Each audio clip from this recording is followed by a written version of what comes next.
Okay, let's just get right to it.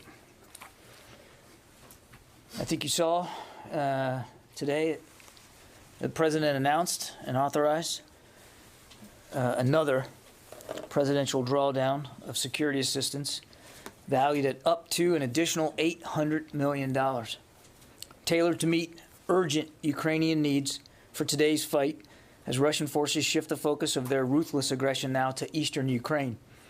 This authorization is the 7th such drawdown of equipment from DoD inventories for Ukraine since August of 2021, and you can see the list of capabilities there up on the screen, so I won't bother reading them all to you.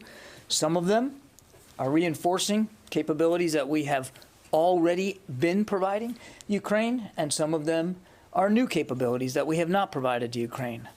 All of them are designed to help Ukraine, as we talked about, help Ukraine in the fight that they are in right now, and the fight that they will be in coming days and weeks in the eastern part of the country. The United States has now committed more than $3.2 billion in security assistance to Ukraine since the beginning of the Biden administration, including approximately $2.6 billion since the beginning of their unprovoked invasion on February 24th. The United States also continues to work with its allies and partners to identify and provide Ukraine with additional capabilities that aren't in our stocks, that we aren't as able to get to them directly. And we're going to obviously continue to utilize all the available tools at our disposal to support Ukraine's armed forces in the face of Russian aggression. So with that, we'll go to questions. Bob. Thank you, John. I'm wondering if you could, on the helicopters, are these the helicopters that you had on stock because they were going to Afghanistan? Yeah, so these 11 Mi-17s are, these had been earmarked for Afghanistan. They are coming out of our stocks, our inventory. We have them. We did obviously transfer them to Afghanistan, so we're now transferring them to Ukraine. I would remind that, as you probably remember, we had already provided Ukraine 5 Mi-17s not long ago. So this is not the first time that we've given them Mi-17s. Okay. A related question. You mentioned the urgency of this and the shift of the Russian focus to the east. Are you also putting an urgency on trying to facilitate in some way transfer of armor from Eastern European NATO member countries who would have tanks or other armor that the Ukrainians would be familiar with? Is that moving forward? Or? Yeah, I would, without talking about other sovereign states and what they're providing, I can tell you that that there are at least a couple that are providing armor capabilities, tanks, largely T-72 tanks, which the Ukrainians know how to use, are trained on, and they are getting some transfers of tanks from other countries in NATO. But I'd leave it to those nations to speak to that more specifically. Is there a timetable for the delivery of this? As soon as possible. I mean, we, as you've seen us go in the past, from the time the president authorizes drawdown until the first shipments actually start landing in the region, can be as little as 4 to 5 days, and then another couple of days once they're there to get processed and actually in the hands of Ukrainian frontline forces. So we are still finishing up the last $800 million that President Biden authorized, and we're getting close to the end of that. We expect to be complete with that last $800 million by the middle of this month, around the 15th. But we're not going to wait. We're going to start getting these articles on the way as well. So I mean, we will literally start right away. One last quick thing. On the howitzers, is this the first time you've provided artillery? It is. It's the first time that we've provided these 155 howitzers and the associated rounds that'll go with them. And again, that's reflective of the kind of fighting that the Ukrainians are expecting to be faced with here in this little bit more confined geographic area. They specifically asked for fire support and specifically asked for artillery support. Thanks. Yeah. Sylvie. Are the atrocities attributed to the Russian military, are they a factor in the decision to send Ukraine more lethal weapons? We've been providing some lethal weapons in the past, Sylvia. This drawdown here today is a function, very specifically a function, of conversations that we have had with Ukrainian leaders in just the last few days, including the president's conversation today with President Zelensky. I mean, we tailored this list specifically to meet the needs that they have asked for with respect to what's going on in eastern Ukraine. That's what's really driving this.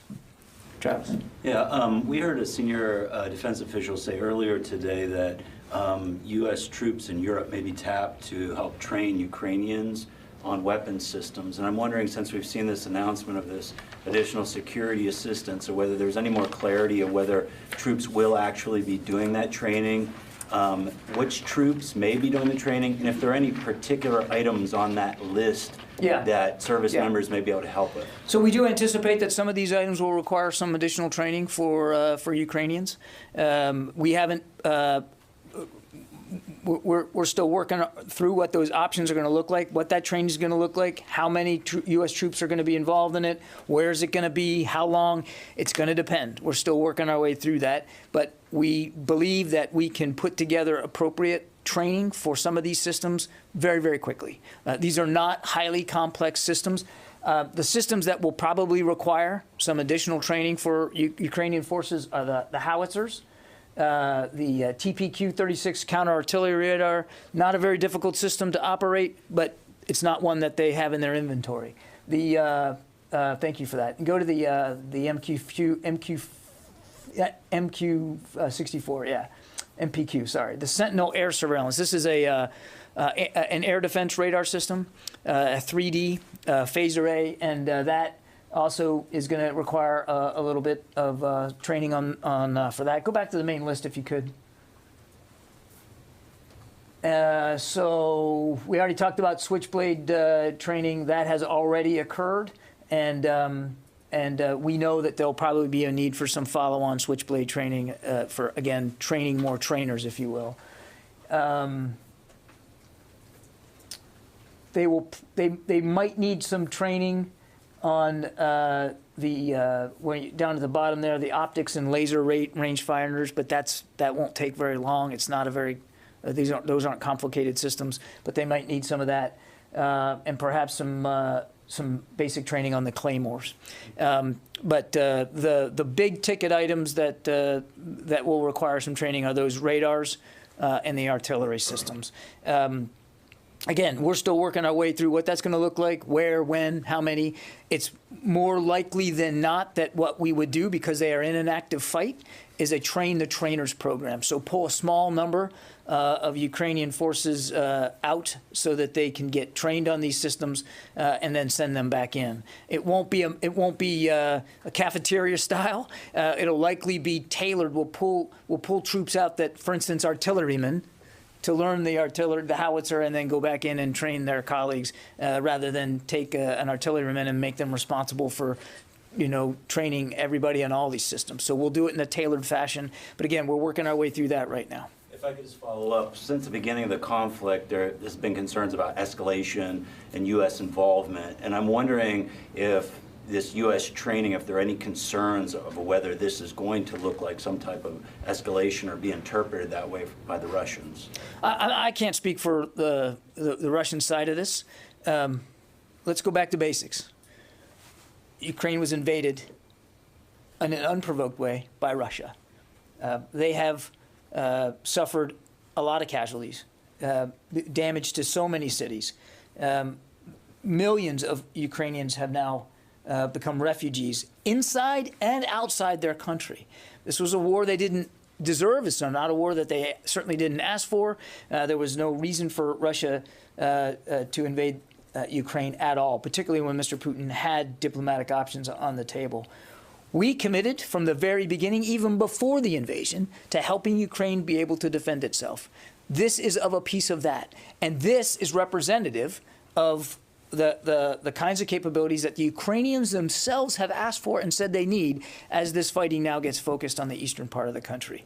How that gets interpreted by the Russians, you can ask Mr. Putin and the Kremlin. What we're concerned about is making sure that we are doing what we said we were going to do, which is have an iterative conversation with the Ukrainians and try to do the best we can to meet their self-defense needs. And again, I want to stress, this is coming from U.S. stocks, from what we've got. Other nations are doing the same thing. They're having conversations with Ukrainian leaders, and they're trying to fill their needs as best they can, too, because they have some systems that the Ukrainians are simply more comfortable with than we do. Carla. Thank you. 3 quick ones, if I may. First of all, you say on that list there's chemical, biological, radiological, and nuclear protective equipment. Can you elaborate on what Yeah, that's this is gonna be? individual equipment, protective suits, and individual detection devices. Okay, thank you. And then Pentagon leaders either are meeting or have met today with defense contractors about Ukraine. Can you give us any more details about the meeting, who attended or is attending, what's been discussed? Yeah, this was, as I said earlier, I mean, this meeting was of a piece of a larger, longer effort that we have put in place now over the last many months to have a recurring dialogue with CEOs of major defense contractors. A few weeks ago, a couple months ago, we talked about one that was focused on hypersonics, for instance. This one was really focused on the kinds of systems and weapons that have been relevant in the Ukraine war.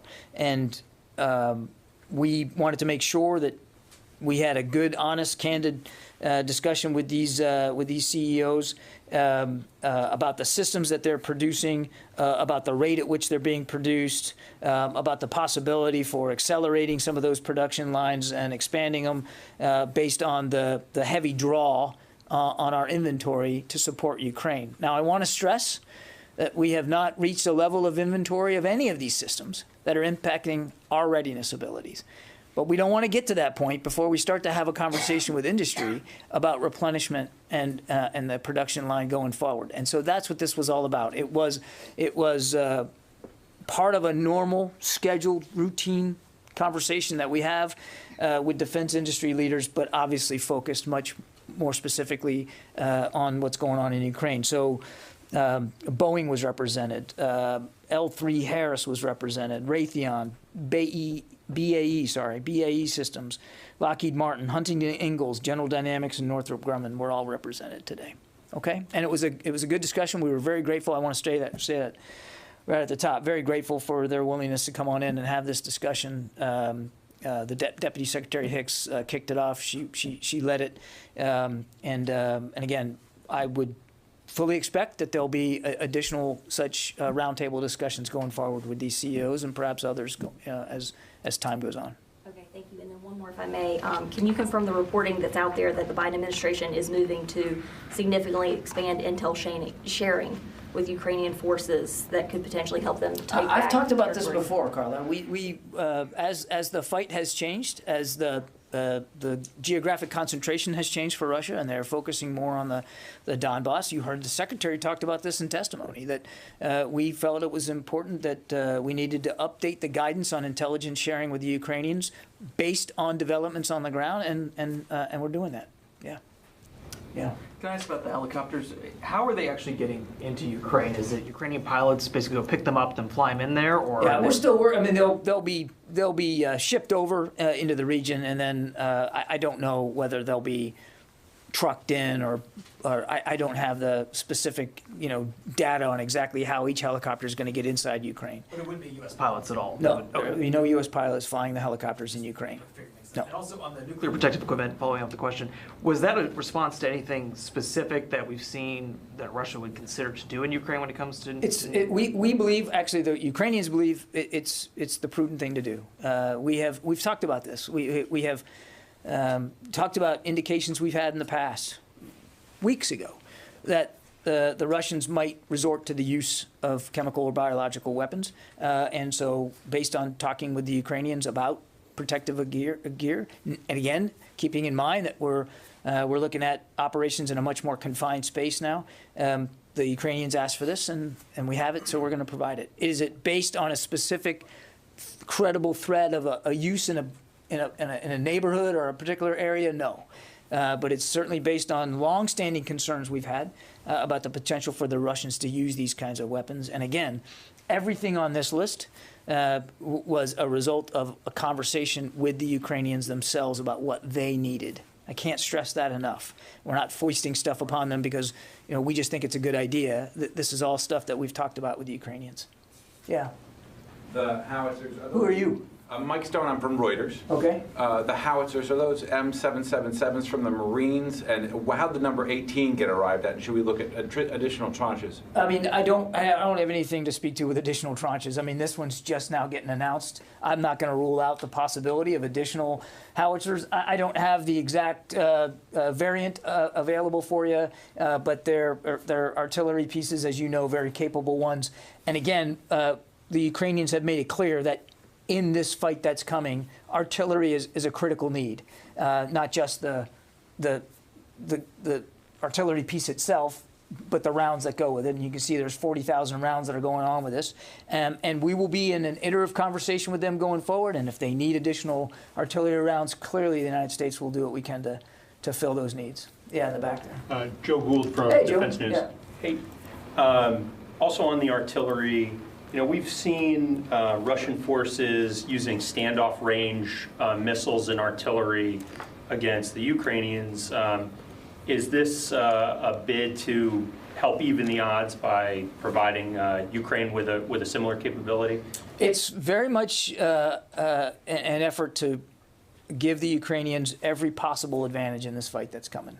And then second, something interesting on that list, there's an unmanned coastal defense vessel. Can you provide us with a little bit more detail about what that is and this is how it will be used? Yeah, this is it's an unmanned surface vessel that can be used for a variety of purposes in coastal defense. I think I'll just leave it at that. And it's from Navy's. It's a drawdown from Navy It's coming stock. from Navy stocks, yeah. But it can be used for a variety of coastal defense missions. Barb. You've mentioned several times the fight that's coming. Can you help people better understand, when you look at that list, when you look at the specific threat of the type of combat in the Donbass, what is that combat going to be that leads you to this list? How does this list address your assessment of what the combat will be in the Donbass? Well, the first factor is the Ukrainians themselves, who have asked for these kinds of capabilities based on what they believe they're facing. They will be facing Russian forces that are familiar with the territory in that part of Ukraine. They've been fighting over it for 8 years. Will likely be replenished and restocked themselves now that they have left the northern part of the country and they are now in Belarus and or Russia, refitting, resupplying. So potentially reinforced Russian force there. So you're looking at even more Russian troops applied to the Donbass region than they have right now, and they will be resupplied. You're looking at short supply route lines for the Russians because the Donbass region borders right up alongside Russia. So part of the problem that they had, in the north was long and unsustainable lines of communication. That won't be the same problem for them. The other aspect of this is the topography, and it's been described to me that part of Ukraine as a bit like Kansas. So it's a little bit flatter, it's a little bit more open, and it's the kind of place where we can anticipate that the Russians will want to use tanks and long-range fires, artillery and rocket fire to achieve some of their objectives before committing ground troops. And so these capabilities, again, all done in concert with what the Ukrainians say they need for that particular kind of fighting. And can I follow up on a couple other quick things? I don't think we've asked in several days. Is the Secretary and the Chairman, have they again or still tried to reach their counterparts? And has there been any success on that? And is that communications phone line still being even answered by the Russians? As far as I know, the deconfliction line is still operational. We do check it every day. I haven't heard any reports to the contrary, that there have been no checks and there have been any problems with it. I also haven't heard any indications that we've had to use it to transmit any content, if you will. I have no conversations with Minister Shoigu to read out today. I don't know when the last attempt was, but it wasn't long ago. I think less than a week or so ago. And again, there was no interest by the Russians. I can't speak for Chairman Milley, and I don't think he's had any conversations, but I'd refer you to the Joint Staff on that. Just very quickly, can you tell us your latest assessment of Russian military morale, both the troops on the ground and officers? What is your assessment of their morale as they go into this latest round? Well, look, Barb, I want to be mindful of the fact that we aren't on the ground with Russian forces. We don't have perfect knowledge of unit cohesion at a tactical level inside the Russian armed forces. So speaking about something as broad as morale can be a difficult thing to do when it's not your army you're talking about. I would just say, anecdotally, we continue to see indications that there are unit cohesion problems, that many units are suffering from low morale and disenchantment by some of their younger enlisted troops, and that their leaders are also frustrated, not only with some of their troops and their troops' performance, but even with their colleagues' performance. Megan. On the training piece of this, would some of that take place in Poland, Romania, or other countries? And can you do it with the troops who are already on the ground, or are there considerations to send more troops over to Europe? As for locations, we haven't made that decision yet. It most likely is going to be multiple locations. I don't see this happening at just one place. I think our goal would be to achieve this with troops, our troops that are already there. Yeah. Tony. A couple weapons questions. Are the artillery, are those all towed or already going to be self-propelled? They're towed. They're all towed? Okay. The President in his message today alluded to the transfer of additional helicopters. What were the prior helicopters? I might have missed that. We talked about this at the very first question of the briefing. No, I understand that, but he implied there were additional helicopters before this. Those are the additional helicopters. What were the ones? Okay, so there were 5 Mi-17s okay. transferred to Ukraine earlier this year, and now another 11. Perfect. One finally, on the 40,000 rounds, can you double check to see if any of those are those GPS guided Excalibur rounds? Those are very precision weapons that the Army uses. Yeah, look, I'll take the question, but I don't know that I'm going to have a specific answer for you. 40,000 rounds to go with these 18 howitzers, and if we need to send more, we'll send more. Thank you. Yeah. Anybody else in the room? Okay, Jeff Shogel.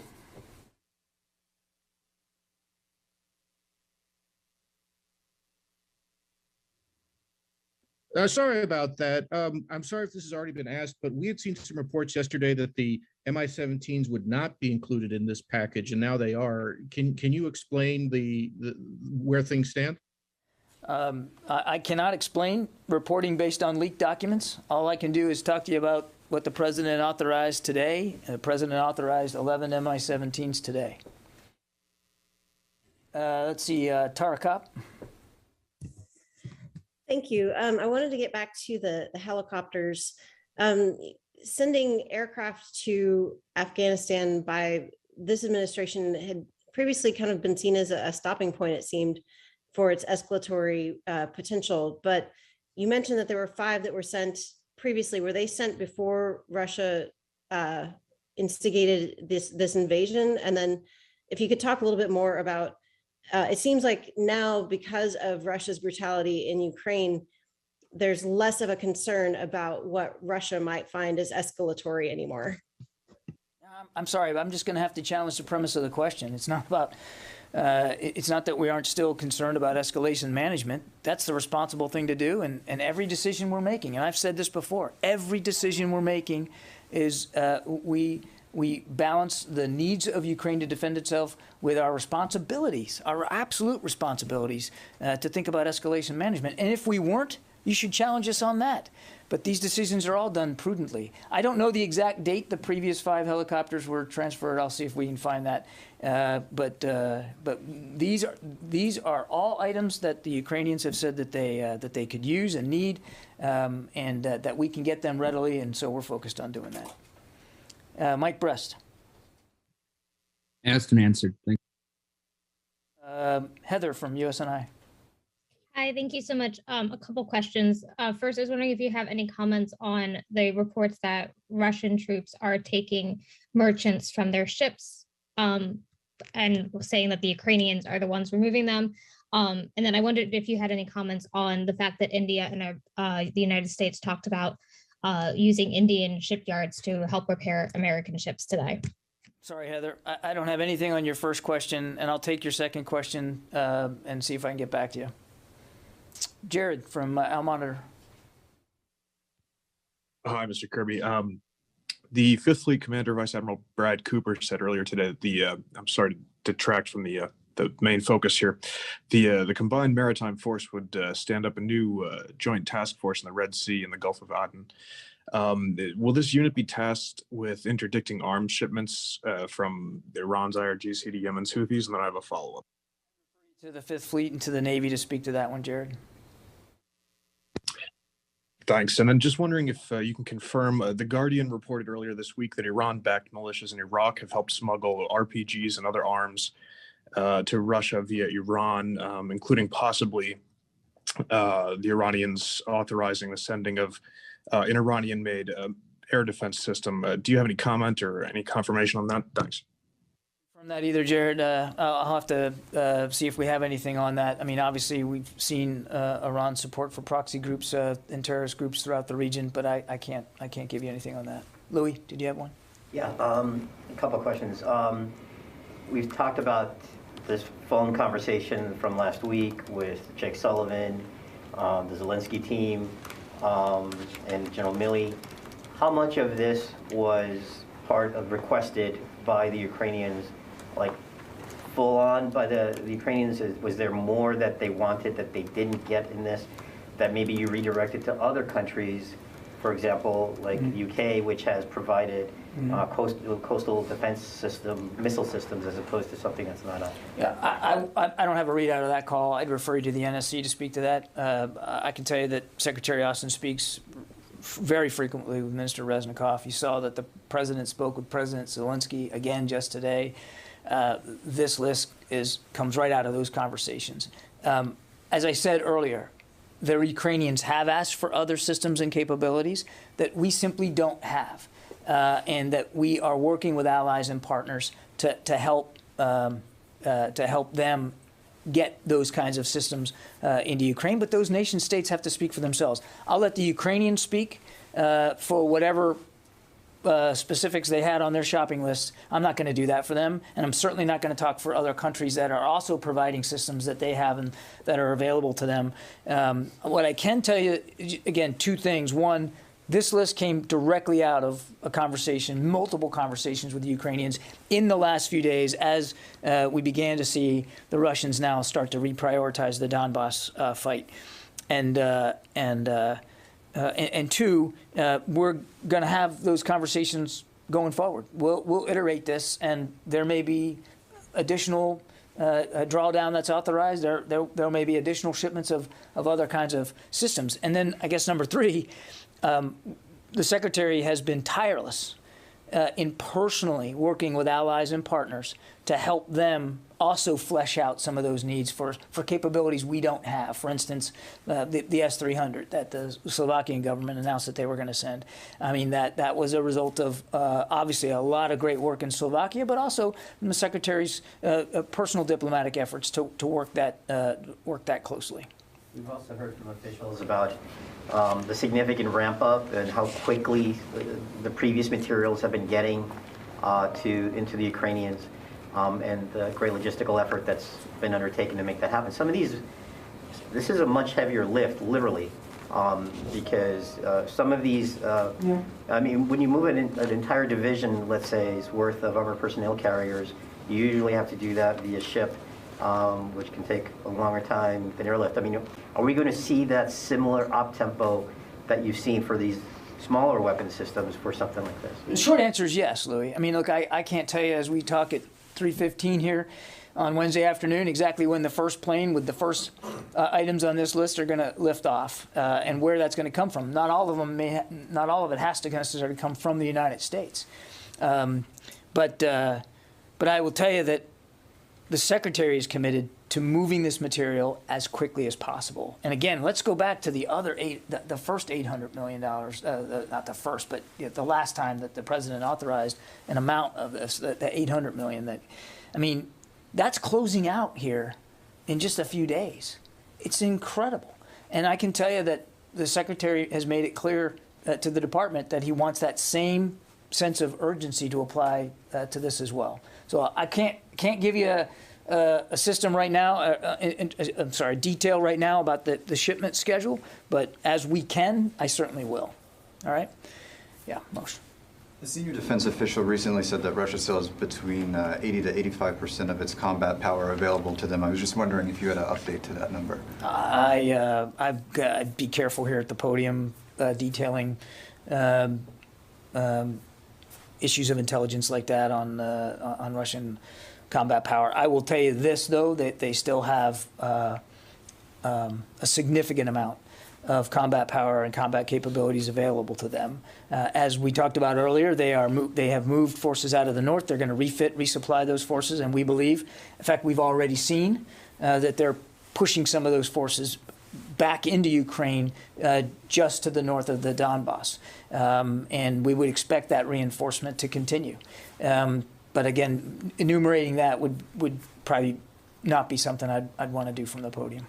Yeah. John, can you get a fact sheet for us on this unmanned combat vessel? There's none in the Navy inventory. They're all experimental. How do we know the damn thing even works? But I'm not asking you now for details, but I'm not gonna promise you a fact sheet. I can promise you the damn thing works. You can, huh? Yes, I can. I hope so. I But can. you should get a fact sheet on it because it's a new weapon. I appreciate your interest in national security. I can assure you it works. Yes, Gordon. You've emphasized that there's a list of asks from the Ukrainian government.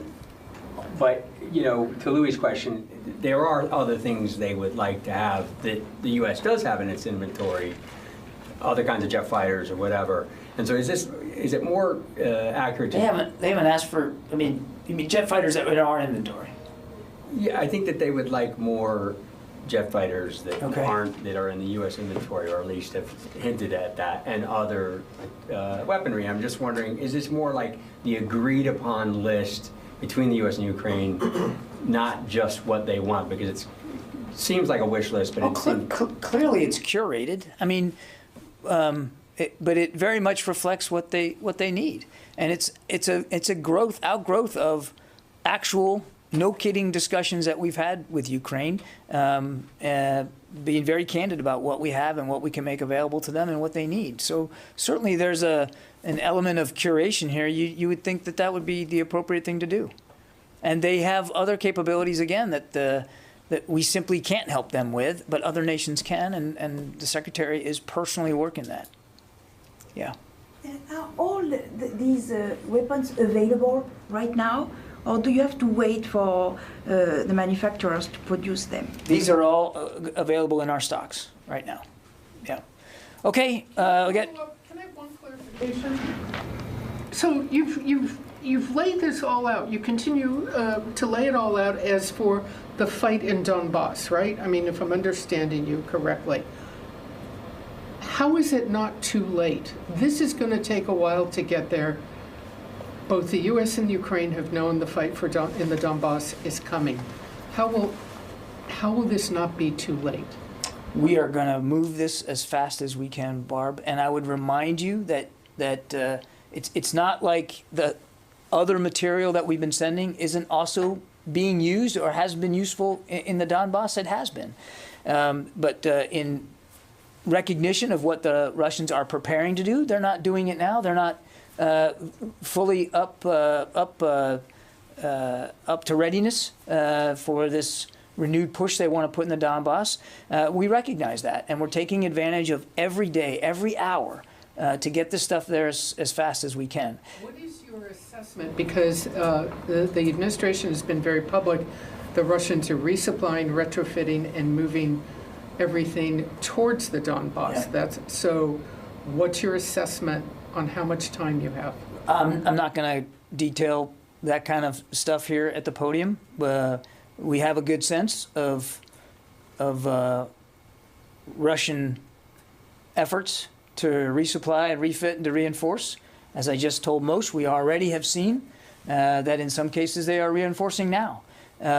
Look, Barb, I get and I appreciate the seriousness of the question. We're aware of the clock, and we know time is not our friend. And that's why even before this was announced today, we had been moving at very, very fast speed. All the other security assistance that we've been providing frankly, at an unprecedented rate. And the Secretary has every expectation and has conveyed that expectation to the department that this material will move with the same sense of alacrity and speed. Could it have gone earlier?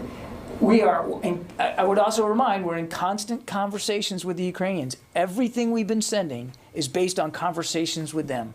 And I don't think it's helpful for anybody now, on the 13th of April, to be able to predict perfectly what happens next week. All we can do is do what we're doing in the moment, talking to the Ukrainians, seeing what they need, and moving things as fast as we can. I got time for one more. I think you had your hand up. I did, yes. You answered my question about the metrics for delivering this aid, but when these conversations are held, are there discussions about what could be deemed as something that Russia might retaliate against in terms of, is this maybe too much to send to Ukraine? I mean, what are the conversations going on in the Pentagon about a potential retaliation from Putin against us? I mean, look, we're always... we never lose our focus on force protection or being able to defend ourselves or our allies. I mean, that's why we flew in another 20,000 American troops onto the European continent in just the last, 6-8 weeks. The risks of escalation beyond Ukraine and in a more deadly way is something we're constantly looking at and constantly talking about.